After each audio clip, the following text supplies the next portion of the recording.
Alors, je suis tombé sur cet article qui disait que tout le monde peut accéder aux données supprimées et privées d'un repository GitHub. C'est énorme comme affirmation. Mais ce n'est pas une affirmation gratuite, hein. Il y a des preuves et des expériences qui ont été réalisées pour tenir de tels propos. Et bien, dans cette vidéo, je vais vous montrer les 3 principales failles qui ont été détectées. Alors, la première faille concerne l'accès aux données de fourche supprimées. Alors, je ne sais pas si fourche c'est le bon mot parce que là, j'ai fait une traduction. Ça veut juste dire que on peut avoir accès aux données des dépôts dupliqués qu'on a supprimés. Alors, voici comment cela marche. Regardez ici.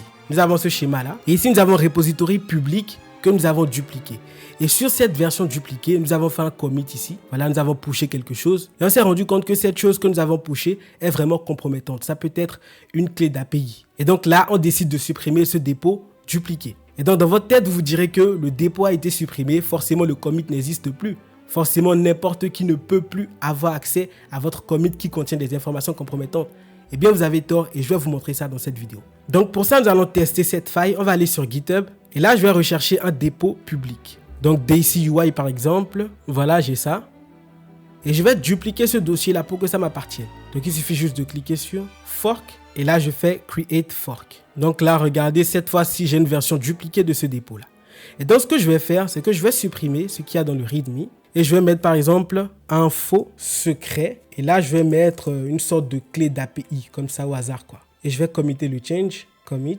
Et voilà, regardez, ça a été commité. Et ici, je vais cliquer sur ce lien-là pour obtenir le lien du commit. Regardez ici dans le lien, nous avons commit et nous avons le hashcode du commit. Donc ça, on va le copier. Vous allez voir ce qu'on va en faire. Et donc, dans le commit que nous avons réalisé ici, en rouge, nous avons ce qui a été enlevé et en vert, on voit ce qui a été ajouté. Et là, on vient de se rendre compte qu'on a publié une clé d'API et donc qui est accessible par tout le monde. Et ça, c'est pas normal. Donc là, on se dit la solution, c'est de supprimer le dépôt. Donc setting, delete this repository. Et là, je mets le nom du repository.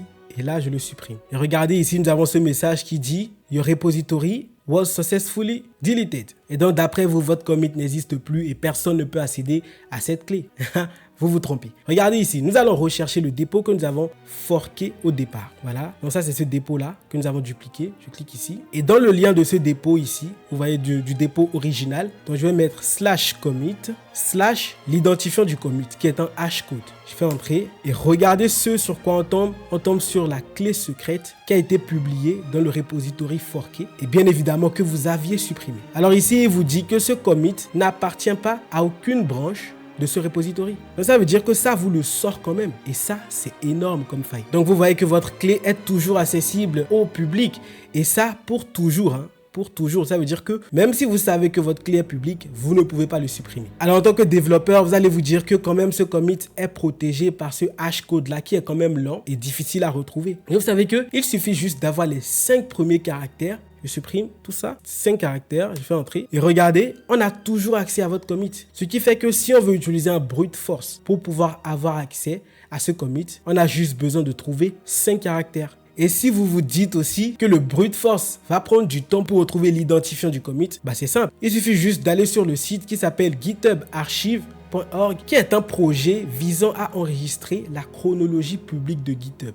Donc tout ce qui est commit réalisé sur GitHub pour des projets publics, ils seront enregistrés ici. Donc vous pouvez facilement retrouver l'identifiant sur cette plateforme. Et donc la structure qui a découvert cette faille a interrogé quelques dépôts publics, littéralement 3, d'une grande entreprise d'IA. Voilà, ils n'ont pas précisé laquelle. Et ils ont facilement trouvé près de 40 clés d'API valides à partir de forks supprimés. Et regardez ici, nous avons une capture d'écran de ce qu'ils ont trouvé. Donc ici, on voit clairement qu'il y a une clé d'API ici. Et ce que cette entreprise ne savait pas, c'est qu'on peut retrouver le commit qui a été réalisé grâce à la méthode que je vous ai montrée tout de suite là. Donc ça, c'est la première faille. Maintenant, passons à la deuxième faille qui consiste à avoir accès aux données de dépôt supprimés. Je vous explique comment ça marche. Regardez ici. Disons que nous avons un dépôt public ici, regardez, sur lequel nous avons fait plusieurs commits. Ensuite, on a décidé de supprimer ce dépôt. Sachez qu'il suffit juste d'avoir un seul fork ici, regardez, pour pouvoir avoir accès à tous les commits qui ont été réalisés sur la version originale du dépôt. Je vais vous montrer pourquoi cela est possible. Disons que vous avez un repository GitHub. Donc c'est le repository original quoi, en gros le père. Et vous avez des versions fork du père ici, voilà. Si vous supprimez le père, eh bien GitHub va renommer le premier fils père. Donc regardez, ce fork là qui était un fils devient maintenant le père. Et il peut accéder à tous les commits qui ont été réalisés par le père qui est maintenant mort, quoi, genre le grand-père on peut dire. Et c'est en cela que vos forks peuvent avoir accès à tous les commits d'un père. Donc pour ceux qui sont intéressés pour voir la démo, n'hésitez pas à regarder cette vidéo-là. Je vais vous mettre le lien dans la description et là vous allez voir comment ça fonctionne dans les détails. Et le plus grave de tous ces failles, c'est l'accès aux données de dépôt privé. Eh bien, je vous explique comment tout cela fonctionne. Imaginez que vous ayez un repository, c'est-à-dire un dépôt privé au départ. Voilà, sur lequel vous avez fait des commits, voilà, pour un projet open source. Et donc, votre projet est prêt, vous l'avez publié. Vous avez mis le repository en public. Et donc, pour illustrer tout cela, nous allons prendre par exemple le dépôt de Supabase qui est public aujourd'hui, Voilà, qui est un projet open source. Donc, vu que c'est open source, ça veut dire que c'est gratuit. Mais pour les versions pro, team et entreprise, vous vous doutez bien que le code qui gère ces versions payantes n'est pas public. Et dans ce que font généralement les entreprises dans ce cas-là, pour avoir une version payante sans publier le code source de cette version payante, c'est qu'ils dupliquent le repository public et mettent cette version qui a été dupliquée en privé. Et donc, c'est dans ce repository privé-là qu'ils vont mettre les fonctionnalités payantes. Eh bien, est-ce que vous savez qu'on a la possibilité d'avoir accès à tous les commits qui seront réalisés dans la version privée à partir du repository public? Eh bien, c'est une faille qui a été trouvée par cette entreprise. Et donc, si vous êtes aussi intéressé pour voir comment tout cela fonctionne, je vous mets en description le lien vers cette vidéo-là pour voir comment ils ont pu démontrer tout cela, comment ils ont pu le faire, quoi, en fait.